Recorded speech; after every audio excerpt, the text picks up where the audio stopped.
Fans timnas takjub. Oli Rumeni pamer skill dan jalani debut di Jakarta. Erick Thohir buka suara. Pemecatan semakin dekat. 5 nama pelatih top Belanda disodorkan ke PSSI sebagai pengganti Sintayong. Tiba-tiba skuad timnas dapat tambahan amunisi baru anyar jelang laga krusial kontra Arab Saudi. Sindiran Erick Thohir untuk Sintayong bikin fans timnas panik. Evaluasi besar-besaran akan dilakukan jika timnas Indonesia kalah dari Arab Saudi. Serta beberapa berita timnas Indonesia hari ini. Selengkapnya hanya di Kickoff Football.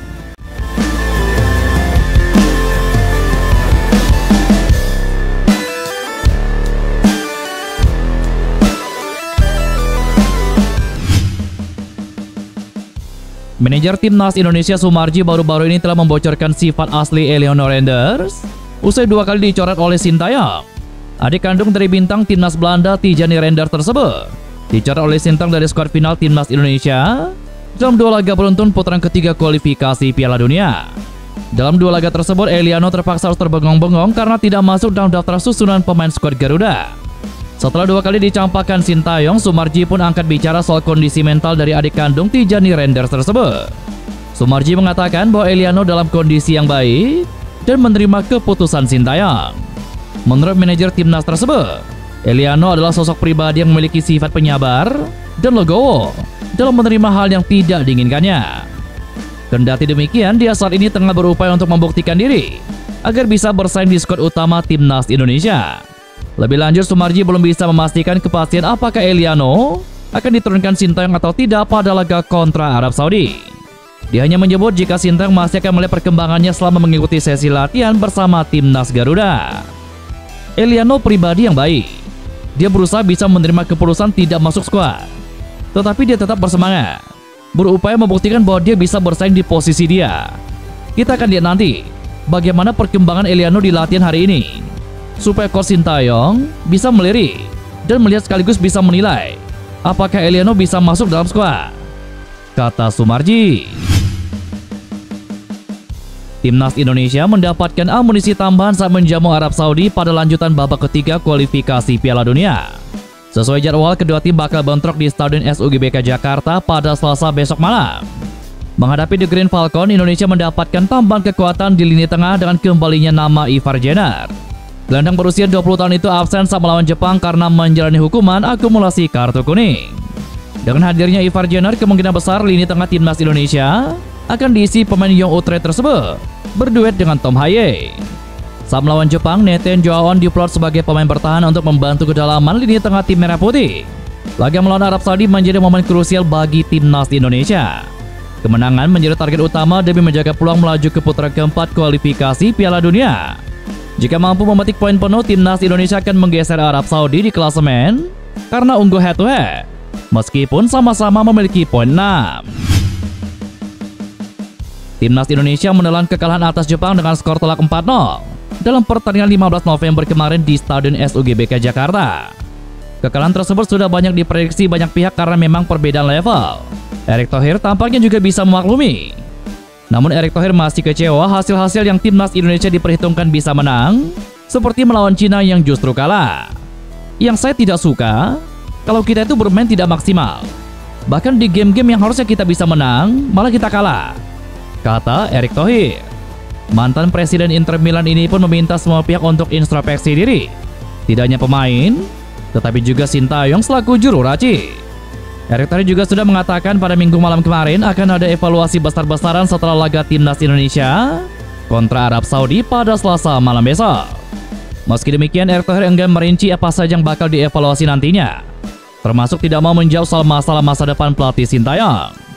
Ketika ditanya apakah terdapat opsi Sintayong diganti jika timnas Indonesia kalah lagi di putaran ketiga kualifikasi Piala Dunia, Erick Thohir enggan membahasnya. Semua, kami mau mengevaluasi besar-besaran. Saya tidak bisa komentar seperti itu, karena melihat tadi, setelah laga melawan Arab Saudi, baru ada evaluasi. Mereka tahu bahwa laga kontra Arab Saudi, kita harus mendapatkan poin.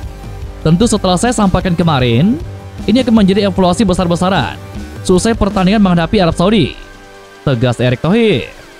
Sintayong masih mempunyai kontrak sebagai pelatih kepala timnas Indonesia hingga tahun 2027, setelah mendapatkan perpanjangan selama 3 tahun pada bulan Juni 2024. Kursi Sintayong memang menjadi rawan pasca timnas Indonesia menjadi juru kunci klasemen grup C. Putaran ketiga kualifikasi Piala Dunia, buntut rehan 3 poin dari 5 partai. Tagar Sintayong out kembali menggema. Penyebabnya adalah timnas Indonesia dibantai Jepang dengan skor telak 4-0. Saat ini Indonesia kini berada di juru kunci klasemen sementara grup C dengan koleksi 3 poin dari 5 pertandingan. Pada laga sebelumnya kontra Cina, Sintayong sudah mendapatkan teguran dari PSSI. Teguran itu tidak terlepas dari banyaknya eksperimen yang dilakukan Sintayong pada laga tersebut. Pada laga kontra Cina dicanangkan PSSI bisa digunakan timnas Indonesia untuk mencuri 3 poin. Terlebih Cina dalam kondisi buruk dalam 3 laga awalnya di ajang kualifikasi Piala Dunia. Selain itu, keputusannya kembali tidak memasukkan Eleanor Renders di laga kontra Jepang sama halnya ketika di laga Cina menimbulkan banyak pertanyaan publik. Ini terkait panasnya kursi kepelatihan Sintayong bersama skuad Garuda. Muncul 5 nama kandidat pelatih asal Belanda yang berpeluang melatih timnas Indonesia. Nama pertama ada Giovanni van Bronckhorst. Pemain legenda Barcelona itu saat ini menjadi pelatih kepala tim raksasa asal Liga Turki yakni Besiktas. Giovanni ditunjuk sebagai pelatih kepala Besiktas per tanggal 1 Juli 2024. Pelatih kelahiran Rotterdam itu saat ini mencatatkan 9 kali kemenangan, 3 kali hasil imbang, dan 2 kekalahan dari 14 pertandingan bersama Besiktas. Darah Indonesia Giovanni berasal dari Maluku. Sejauh ini 7 gelar berhasil dicatatkan oleh Giovanni. 5 untuk Feyenoord Rotterdam dan 1 untuk Besiktas. 1 lainnya untuk Ranger FC. Nama kedua Nigel de Jong. Pelatih keturunan Sulawesi Utara sekaligus legenda timnas Belanda. Nigel de Jong menjadi nama kedua yang layak dipertimbangkan PSSI jika Sintayong diganti. Saat ini bekas pemain AC Milan dan Manchester City itu menjabat sebagai direktur olahraga timnas Belanda per tanggal 4 Januari 2023. Nama ketiga ada John Heitinga, bekas bek andalan timnas Belanda. John Heitinga jadi nama berikutnya yang layak dipertimbangkan. John Heitinga sejauh ini sukses memberikan gelar untuk Ajax Amsterdam U19. Karir kepelatihannya memang belum sematang Giovanni. Mengingat pelatih memiliki darah Indonesia dari Jakarta itu, sejauh ini baru menjadi pelatih kepala tim profesional ketika ditunjuk sebagai juru taktik interim di Ajax Amsterdam. Terbaru, John Heitinga ditunjuk sebagai asisten pelatih West Ham United dan juga Liverpool. Selanjutnya ada bekas legenda timnas Belanda di era 1980 dan 1990-an, yakni Ruud Gullit. Terkini Ruud Gullit masih menganggur setelah terakhir kali menjabat sebagai asisten pelatih timnas Belanda pada tanggal 6 Juni sampai dengan 30 November 2017 lalu. Pengalaman pelatih berdarah Maluku itu diantaranya pernah menjadi pelatih kepala Chelsea, Newcastle, Feyenoord, LA Galaxy, dan Terek Grosny. 1 gelar yang dimiliki Ruud Gullit diberikan kepada Chelsea pada tahun 1996 di ajang Liga Inggris. Nama terakhir datang dari bekas striker Manchester United dan Arsenal yang saat ini menjadi pelatih kepala SC Heerenveen, yakni Robin van Persie. Robin van Persie memiliki darah Indonesia dari sang nenek yang berasal dari Surabaya. Terkini Robin van Persie tengah menikmati masanya menjadi pelatih kepala klub profesional setelah sebelumnya menakodai tim junior Feyenoord. Oleh Rumeni, pemain yang diproyeksikan menjadi striker timnas Indonesia sedang dalam proses naturalisasi agar dapat memperkuat skuad Garuda melawan Bahrain dan Australia pada bulan Maret 2025. Erick Thohir pun memastikan langkah ini setelah bertemu dengan pemain tersebut pada Sabtu kemarin. Erick menjelaskan bahwa pertemuannya dengan Oleh Rumeni dilakukan usai pertandingan. Dalam pertemuan tersebut, Erick menilai Rumeni memiliki potensi besar dan juga dedikasi yang tinggi untuk membela skuad Garuda. Ia pun menekankan bahwa kecintaan Rumeni terhadap Indonesia menjadi salah satu faktor penting dalam proses ini.